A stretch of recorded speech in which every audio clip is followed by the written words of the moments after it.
Hello. This is going to be a little interesting uh, project. First, this is going to kind of be an intro. Um, I have been thinking on this and kind of going through some stuff for like several years, at least since like 2019 or something. Um, so I hold on, let me think. Okay, so I got that thing they call a high school diploma back in well, whenever I got that. um, and it says that I completed all the coursework for the Board of Education for the school in the town that I was in. Um, but like there isn't really much uh fluency or accuracy or whatever. Um, I've had more than one person tell me that I'm bad with math, like basic arithmetic stuff, like adding money, adding time, just adding simple things. Um, I don't write well, I don't spell well. Um, yeah, it's just really bad. Um, I had an assessment done that part of the assessment did cover basic education and I totally bombed it. um when I went to when I went to technical school after I left wow. I graduated from high school, then I went to a technical school.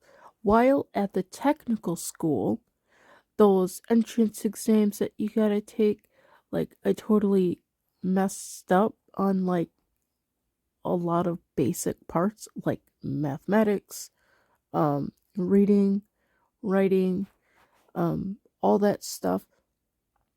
Um, and then I later on down my life, I went to a, 4-year university, um, and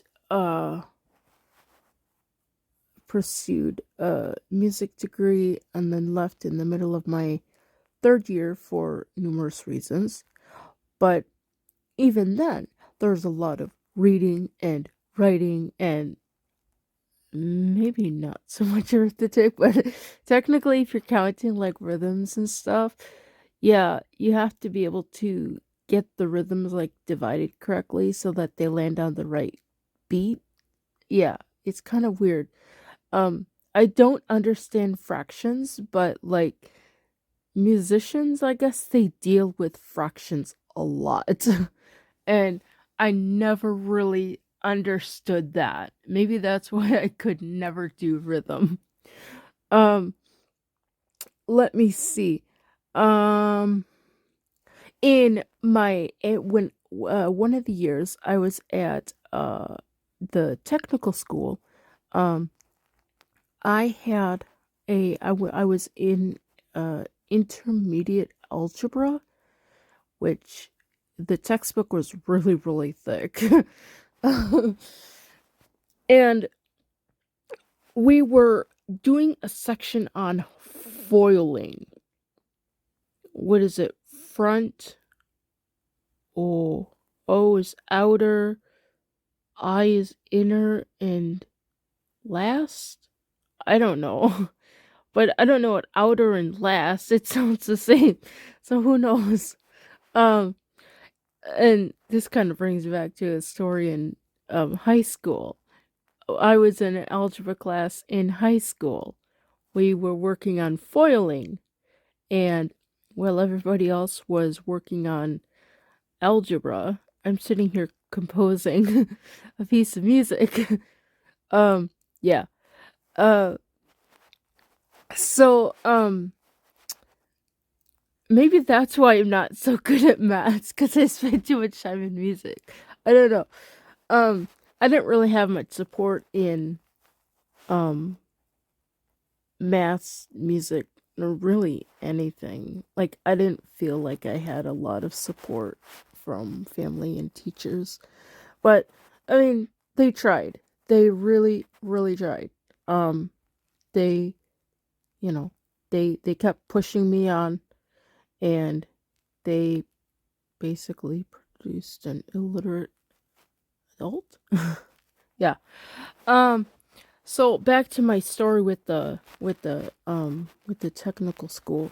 So I was in this algebra class, and we were doing foiling, and I was like weeping because I could not figure this out. Like, I just didn't understand it. I don't know if I didn't understand the method or if I didn't understand the basic arithmetic that I should have learned by then. But we the teacher came over, and oh my gosh, I don't know if she's still alive, but Mary Bartholomew, I will never forget her. She was like an angel, literally an angel. Um she comes over to me, and she kneels down at the table where I was at. We didn't have desks, we had tables at the university. Weird, but yeah. So there was like four people sitting to a table, and I was sitting at the furthest end by the aisle. Um, and she comes over, and she kneels at me, and um, she says, I know this is frustrating for you, but I know you can do this, and I know you can do this. Like, not just the foiling, but like the whole course, like the algebra stuff. Um, and she says, now it's apparent to me that the traditional classroom setting is not working for you or does not work for you. And so we have to just figure out how to make this work so that you can get through the course. And so um we talked about it like later after class. And um she had proposed that I stand at the blackboard. Yeah, we had blackboards. um so she had me stand at the blackboard, and she would, in a sense, she would read me the problem. She would tell me how to set up the problem. Then she would tell me how to perform the various operations. And she said you can make whatever marks you need to make to help you understand, what steps you're doing. And so while I was at the blackboard, she was copying everything I wrote down, and she basically was like a stenographer, like one of those people in the courtrooms that take all the notes, that write down everything that everybody says for the record. Um, that was what she was doing. She was copying down everything I wrote, even though weird strokes that I had to make across to do like cross cancellations and things. Um, and then, like after we did that, like after I did a bunch of problems on the board, she would then assign me homework from the textbook. And then she would hand me all the notes that I had just written, because obviously I can't take the chalkboard home. And there on that there on those pages would be all the notes exactly as I wrote it. And when I looked at those notes, I could clearly remember myself writing on the board. Now, why she had me at the board, this is kind of interesting, um, was she, when you fill out those introduction to like your teacher thing, they put down your name, what you're interested in, what your major is and all that stuff, or what you want to pursue. And I wrote on there something about how I was a pianist, and so she must have had some inkling, or some knowledge of that pianists, oh, they use large muscles um for piano type stuff. uh and so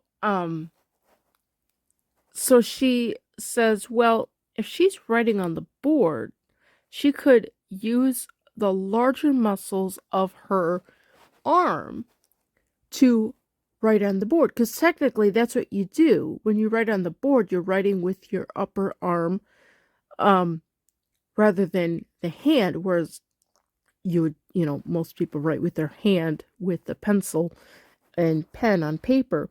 So she's tapping into the larger arm movements so that I can literally like get a sense or a tactileness of what it is that I'm writing on the board, or writing the numbers and stuff like that. And so she says, okay, yeah, you go up to the board, now copy down everything. And for the exam for this class, well, first let me say, like, there were times, like, she taught me one-on-one, because obviously, I mean, we couldn't do this during class. But she taught me one-on-one, and she taught me during her office hours. And she just informed her class, hey, I'll be in, or her classes, I'll be in this room for office hours. I'm working with the student, but just don't hesitate to just come on in and whatnot. Um, and so yeah, I mean, during my algebra class, I mean, yeah, there were other students that came in to her about their math homework and stuff. But yeah, I just kept on working on my own stuff. Um, and so when it came to the exam, basically she made out the stipulations. you know we need a classroom and someone to dictate, or not dictate, but notate everything that she writes on the board. And the person just has to read her the question, tell her how to set it up, and she can do the mathematics on the board, and that person has to write down everything that she marks on the board. And so by the time I got done with that class, we were into logarithms. I don't know what they are still to this day. I mean, even when I was doing the exam, I was like, I have no idea what I'm doing, but I really, really like it. I actually started to get an appreciation for mathematics. Like, it was literally, like, for me, it was a puzzle. It was like solving puzzles, and I love doing stuff like that. Um, but the thing that really tripped me up was I didn't know those basic tables, like the multiplication tables and stuff like that. I didn't know that stuff. So I was, having to count on my fingers and do funny strokes on the board, and, do these, trying to muster up what algebra, what mathematic, basic stuff I had back in the day. Um, but yeah, I passed that class with a solid C. And if we had pursued that earlier, I would have passed it probably with a B. But I started to get a much appreciation for higher levels of mathematics, and having a sense of like pride, and a good sense of, oh wow, I can do this. I'm not like a complete, you know, dutz or whatever. Um but yeah. Um but I haven't used that stuff in like forever. And like still like basic arithmetic is just horrible. Reading is horrible. Um, I don't read well, partly because I wasn't learned. I wasn't taught how to read properly with my fingers because that I was doing some research and they say that students who are visually impaired, even if they have what's called residual sight, they should be learning Braille. And if you can picture this, 90% of America or whatever country you're in, 90% of the population being illiterate. Like, they know just enough to, you know, do basic stuff, but they don't know enough to, like, pursue reading as an enjoyment or pleasure or, whatever. Um, yeah. And this includes, like, writing, too. Most people, like, they know just enough to write their name, but, like, if they wanted to write a book, yeah, blind people want to write books. I mean, would they all write it out in Braille? Who knows? I don't know. I don't know of any blind authors other than the hymnist uh Fanny Fanny Crosby, I think her name is. I think it's Fanny Crosby, but I could be wrong. Um but yeah. Um so like my writing and like grammar and reading is totally out the window. Um so yeah. Uh so I am having to learn Braille. Um Currently I'm in a correspondence course, but it's going to be ending in like a couple months. So, and to be honest, I haven't really learned a lot from that. I'm going to do a review on my BRL channel when I get that course done. But I'm going to do a review on like the whole thing, like not just the course I'm in, but like all the levels that I've gone through. Um but anyways, so I am wanting to finish my music degree, but um I don't know, like I don't know all this basic stuff that I should know. So I am um learning things on my own. Um Anything that I want to do in Braille, I'd have to reproduce by hand with either a slate and stylus or a brailler. Um So reading material in Braille is pretty scarce right now because I don't have a lot of books. But I would like to get more books so I could practice reading, but I don't have any way of producing them. Um so yeah, watching homeschooling videos, parents can just print off books off of Google and all these public domain books and just print them off and bind them themselves, and there they have a book in less than 30 minutes. um those of us who are blind and visually impaired, we don't have that luxury. um so it is very frustrating trying to better oneself and everything being put in front of you, not to say no, no, you can't have this, you can't have that, whether it be emboss or whatever. It's just a lot of frustration. Um, Considering, I mean, everything is pretty much online. I mean, it's kind of a mixed blessing there.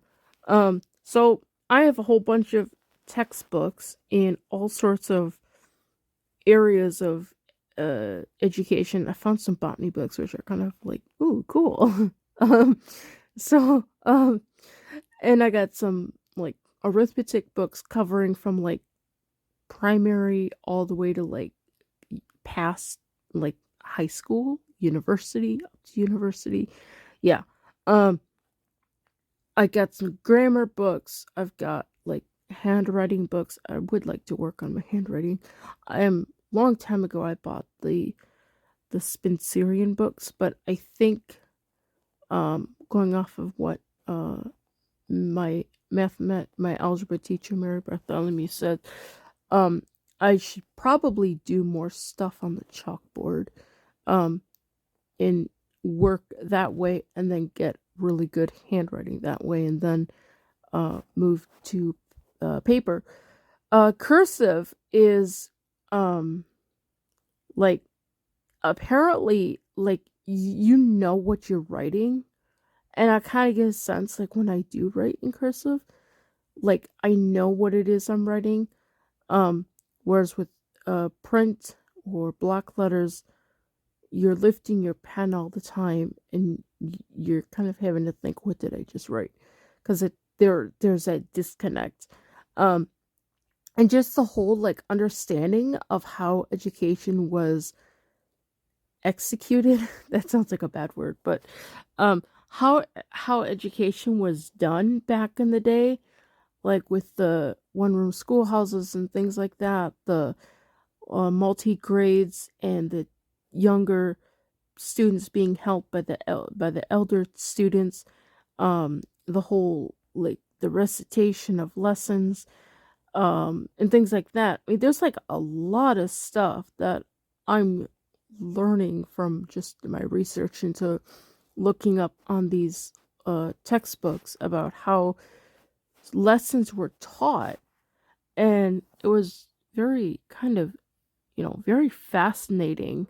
um and wondering if, would this work for me, working with a teacher, um in doing like recitation and copy work and hands-on things, like especially with mathematics. They say, like, before you give your student a textbook in, like, the year, whatever year they're they get a textbook, um like, you're supposed to, like, work with them, like, with just basic numbers, like knowing all the numbers that add up to, say, 6.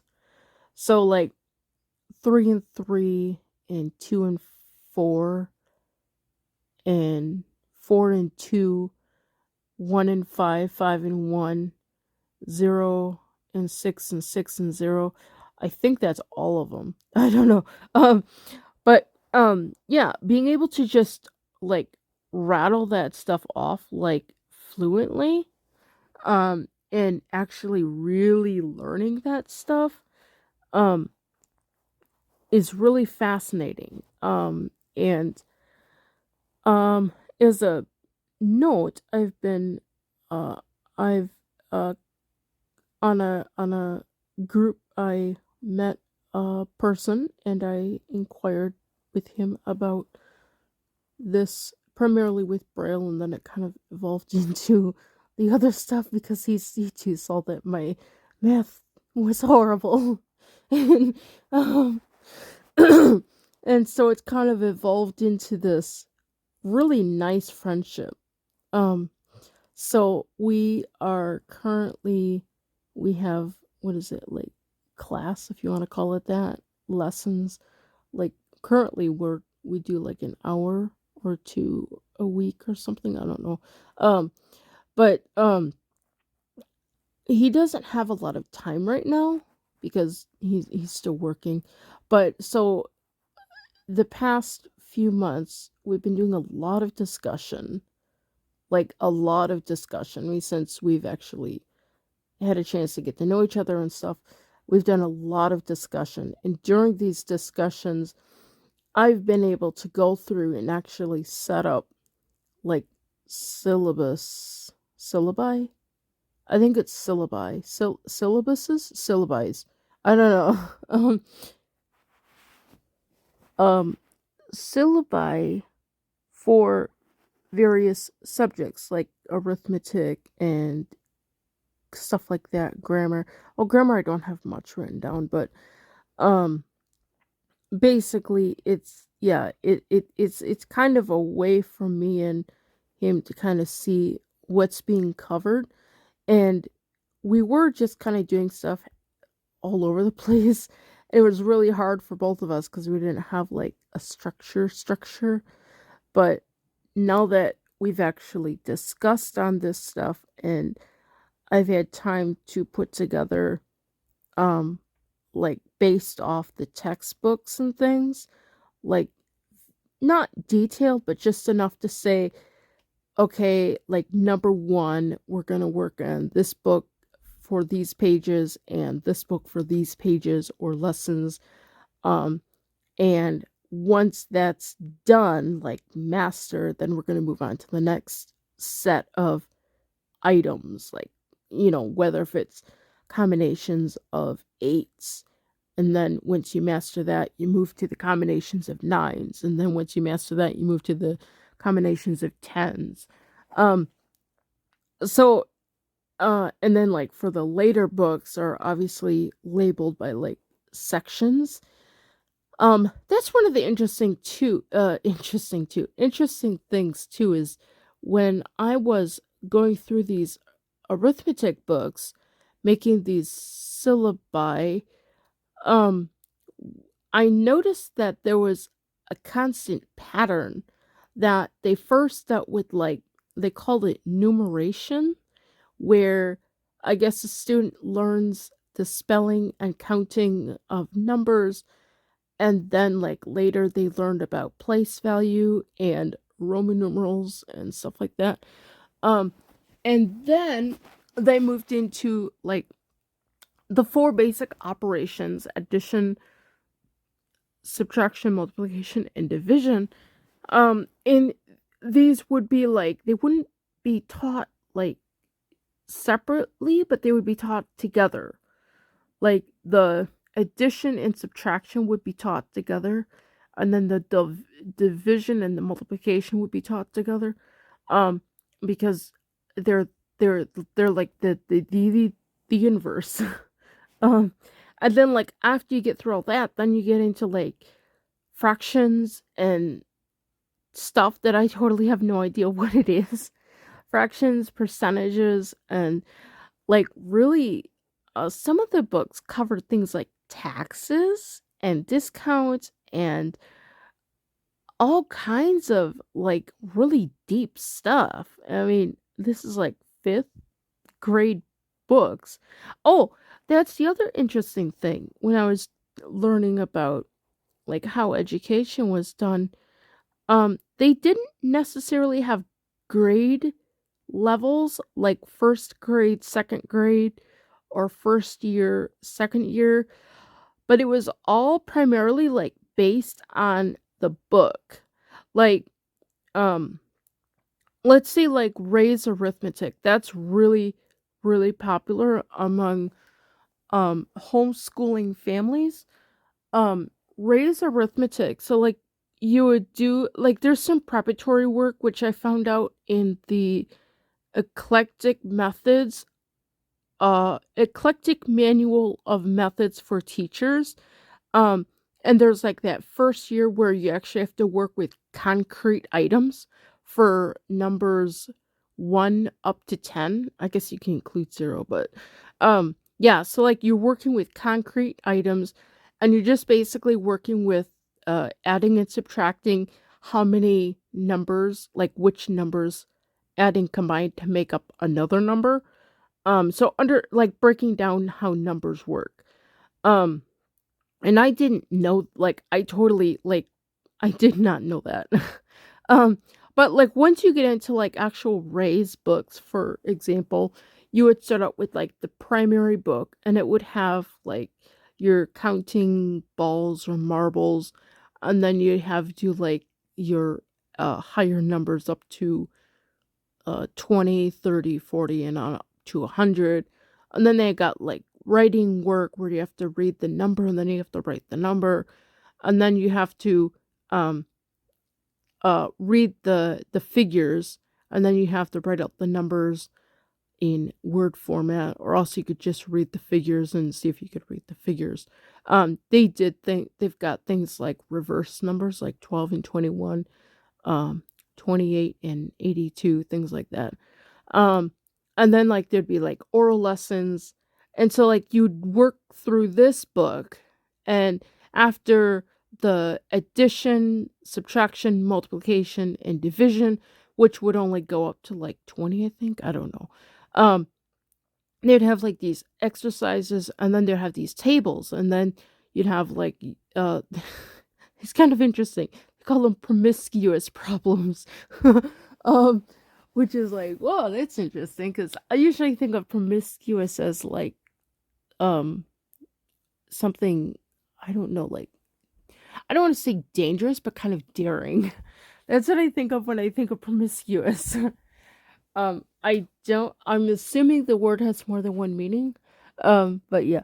So, like, once you finished that book, like, the teacher would then call like his first or second year students up to the desk, and there'd be this bench. They call it the recitation bench, and all the students would sit on the bench, and the teacher would randomly call up students and uh give them like examination, an oral examination, and they would call the students and they would say, Billy, 4 times 5, and Billy would have to answer 4 times 5, 20. Sally, 6 less 3, or something like that. I don't know. 6 minus 3. Sally would say 3. Yeah, I did think on that. Um and so like then like they would do like all these problems, and when the students is really fluent on all these problems, and they pass this oral examination, then they would be allowed to be given the next level book in the series. So like in Rays, after you finish the primary, you would then go to the intellectual book, and then the practical, and then whatever else he's got beyond the practical. Um and then like that's how you'd go through the book, but like the different levels, and each level would be geared towards like a specific grade, but it wasn't like a standard grade thing. It was like, okay, your first year in school, your second year in school. It's basically like in your first year of school in mathematics or arithmetic, you should be able to combine, subtract, multiply, and divide. No, your first year of arithmetic, you should be able to combine and subtract all the numbers up to 10 and know them inside and out. And then your second year of school, you should be able to do everything in the first year plus what is required for the second year. And then your third year, you would be able to you're required to do everything in the first 2 years plus all the new material that's introduced in that year, um fractions and percentages and things like that, interest, and you know and gradually, as you're working through these books, you could clearly tell that they're building on the previous material. And nowadays in school, um, a lot of schools, what they do is they don't hold students back. They just push them on to the next grade. And, they're like, well, the student's not getting it. Let's just get them out of the fourth year and, just push them on into the fifth year. Um, and little do they know, they're actually doing the student and, dare I say, society a huge disservice. Unless that's their complete aim. That might be their aim. Who knows? Um, but yeah, so that would be how the grades, or how passing from one book on to the next, you weren't allowed to be given, like, let's say your reading lessons, if you're working through the McGuffey books, um if you didn't if you couldn't read well at a third reader level, like, you would not be allowed to get your fourth reader. You would have to stay back for another year and repeat the course um for your third reader. And that's what they did with like all the subjects. If a student didn't perform well or didn't learn their lessons well, um they would have to stay back a year, and do that work until they're able to complete it. Because the teachers knew that, the coursework is only going to get harder. And if the student can't do the, um, second year grammar, how are they going to do third year grammar?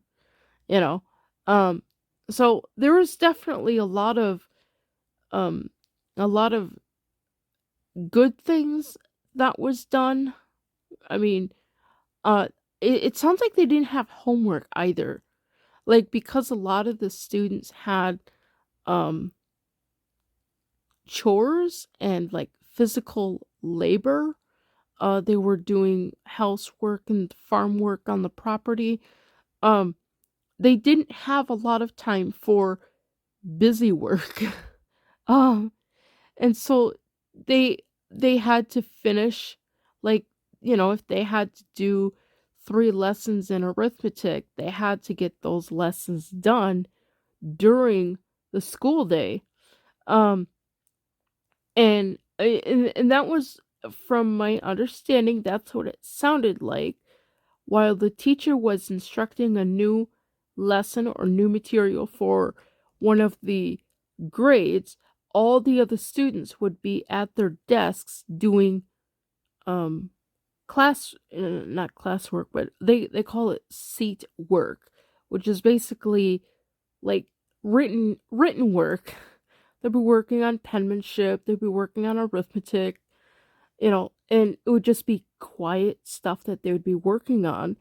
And when the teacher was done working with, say, year 6 reading, they would then call up year 4 grammar, and they would do the grammar lesson, and they would do the recitation and all that other stuff. And all the other class, the whole building would be have to be quiet, because obviously they're um they're not allowed to talk, because it's a distraction for everyone else. Plus, not to mention, it's a distraction for the people who are working with the teacher at the front of the room. Um so yeah, very, very interesting stuff. So, in my own uh education, or going back to school, or whatever you want to call it, these are the materials that I'm going to be uh utilizing. Um and I've got a syllabus created for a majority of the stuff. Um and so, like, I'm just going to post on here just the homework aspect, quote unquote homework aspect. I'm not going to be, posting classes that's not needed. but but yeah, so classes are not going to be posted, but homework, like the stuff that I do um as outside of class, I guess you can say that. I'm going to post them and just kind of see where I'm at, and then, like, how, how far, does this really work? Like, does this method of learning, hands-on, working with manipulatives, copy work, recitation, all that stuff, um does it really work? From my personal experience from working with my friend's stroke teacher, um he we just in the process of learning, I've learned for myself that it is, like, if I have an application, like a concrete application of what I'm doing, um it's it's easier for me then to apply recitation and copy work. Whereas if I'm just doing copy work and recitation, and I don't understand like I don't have that physical hands-on of what I'm doing, um, then it's kind of like remembering stuff but not having an idea of what it means.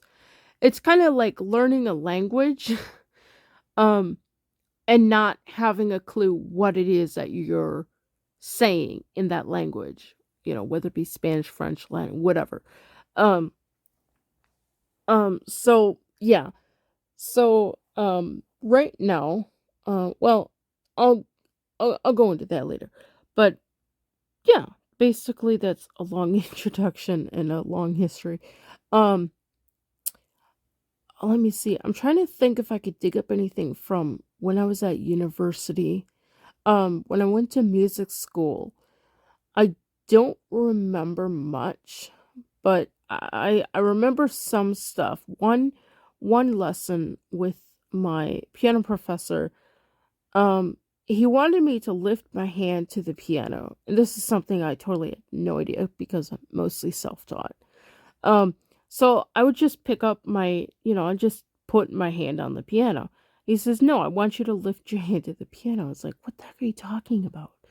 And after about 5 minutes of this and failing in him, he's not telling me he's telling me, but he's not really tapping into the experiences that I've had.